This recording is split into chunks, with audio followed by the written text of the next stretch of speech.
Oh, across the Hume Footy League, the excitement continues.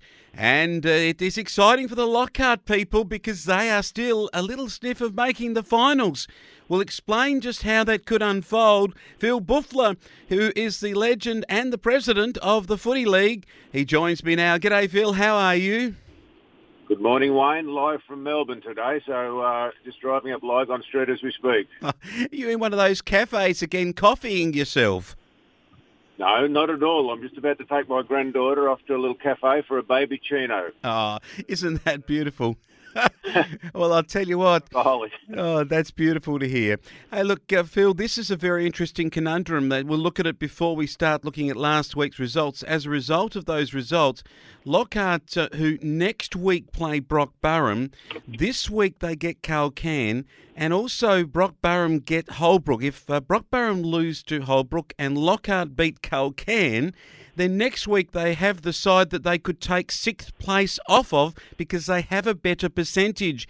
And that is how exciting this Hume Football League season is. The eighth place side is still alive.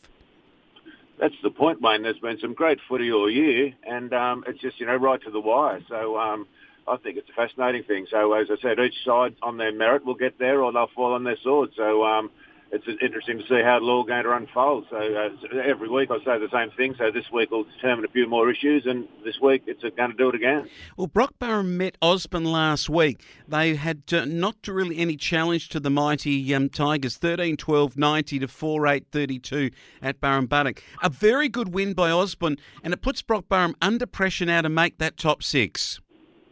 I was at that game, Wayne, and Osborne got off to a flyer. Never looked like being headed all day. They played very well, Osborne. They were just too good.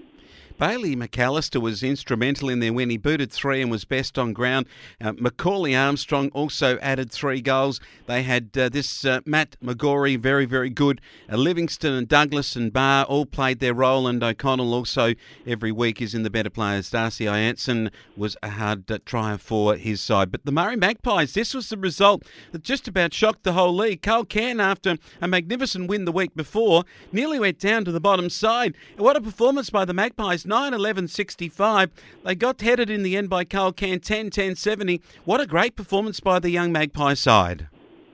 I think they might have had a few extra players playing the Magpies, but they were in front at half time and just fell away in the last quarter. So it was a great effort, and I know they're on the lookout for a coach, so that'll buoy their chances of getting someone good, hopefully. Yeah, certainly. Hopefully it does. Noble and Pitson 3 each for the Lions, and Bokic and McWilliams, they're better players, and it was Kohler with the best player for the Murray Magpies, 3 goals to Faulkner in a good effort from him. Billabong Crows had a tough outing. They were nailed on their own Urana home ground by one of the top sides, Holbrook, 18-4 to 2-7. I guess the Creamers rose to the top at Holbrook, and the Crows are in a bit of bother. Crows, that's a big win to Holbrook, playing very well. We're getting to the pointy end of the season where those better sides are starting to win and put some good form together, and played very well. So they'd be pretty happy with that, Holbrook. Disappointed the Crows. Yeah, they certainly were, and the boys, the Sandrill boys, trying hard there, but not to any match in the end with Parker 4 and the 2 Parker boys, Benjamin and Fletcher, being best players and both kicking 4 goals. It was Arudian and Satori, both a goal apiece for the disappointing Billabong Crows outfit on the day. Let's go to the next match, and it was a very good performance on the day, and well played again to the boys from CDHBU. They got a rich vein of form up into 3rd place, 14-10 to Henty, 10 goals, 6. Good win to CDHBU, so back up into 3rd place. Henny played well, but they were just too strong. So they're once again they're a form side at the moment and playing well. Yeah, Ryan Beveridge, 4 goals for the CDHBU. Tom Newton, 3 goals for Henty in a good effort there on the day. And Turlich only getting the 1 goal, and Sam Turlich not a goal at all. So very interesting effort there from the boys from Henty. Gindera 15-14. They keep their finals hopes alive. They beat How Long 6-7. Well, how long? For how long? Because that's a disappointing loss to the Bulldogs, who keep their finals hopes alive.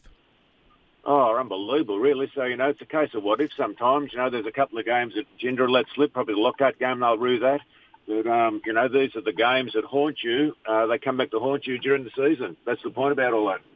It isn't a big performance from Caleb Hobbs. He got 3 for how long? But what about big Trent Castles? He castled 8 of them, and Tom Finlay was delivering it beautifully to him all day, and they got the win that everybody is talking about. Gindera still a chance for finals, along with the next side, Lockhart, 6-12-48. They lost to Rambo Bundrywalla 9-8-62.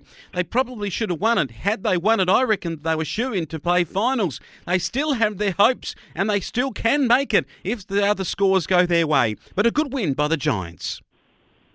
It's a hard thing, Wayne. You get to this end of the season, you're relying on sides to lose, and that's never a great thing. So once again, there's a couple of games Lockhart possibly could have won, and they're going to rue that. But, we'll just see how it unfolds this weekend. Yeah, the slow start. They only kicked 3 points in the first quarter to 4 goals too. After that, they dominated the game. But you've got to get the win on the board at the end of the match. Mitch Thomas 4 and to Ashton Talbot 3 for Rand, while it was 3 goals to James McDermott and Ryan Shaw, and Wiley Harrington, Charlie Masterton were also very good players. Okay, it brings us to a very intriguing ladder. 58 to Osborne, 50 to Holbrook. They are safe top 2.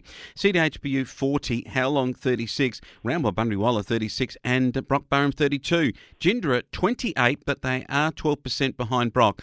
But this is interesting because Lockhart are 24, but they are 124% compared to 115 for Brock Burham. That makes a very interesting situation as we head towards finals. A good effort, I think, for those 8 sides. They are in the play. I think Henty at 20 and Culcan 20 are both out of it. Their percentage is poor and they won't make the finals. A couple of sides of that, they've cemented their spot, but there's still a bit to happen between sort of 3 and 8. So interesting in the week, I noticed one of the coaches from How Long called it a bit of a ho-hum run into the final series, which I thought was probably one of the stranger comments I've heard. But anyway, we're all entitled to our opinion. We certainly are, because that would not fly in the face of what the reality is. We've got 8 sides that are alive for 6 places as we head to the last 3 matches. I would have thought that is an exciting competition and a very good one. Maybe the people who want a top 5 or something like that, perhaps they're actually thinking about getting a double chance if they're in the top 3, because, of course, the current system with the top 6 does give you just a top 2 for double chance. I think that's probably more the question that's being asked. That's what the crux of the matter is, Wayne. People are interested in having a few coaches are making a few noises about having a potential top 5. Not necessarily a staunch supporter, but I support the top 6 at this stage. I think the more sides that play on a finals day, the better. So it's all well and good for those perpetual finalists who want a second chance coming third. But there's a lot of sides who they've sort of had a lot of time on the bottom 6 of the thing, and all of a sudden they get a week. They might 1 year they might get into 6th spot and play a final. It's great for the club. So we've just got to wade through all this. So anyway, it's an interesting debate if nothing else. Yeah, it is, certainly.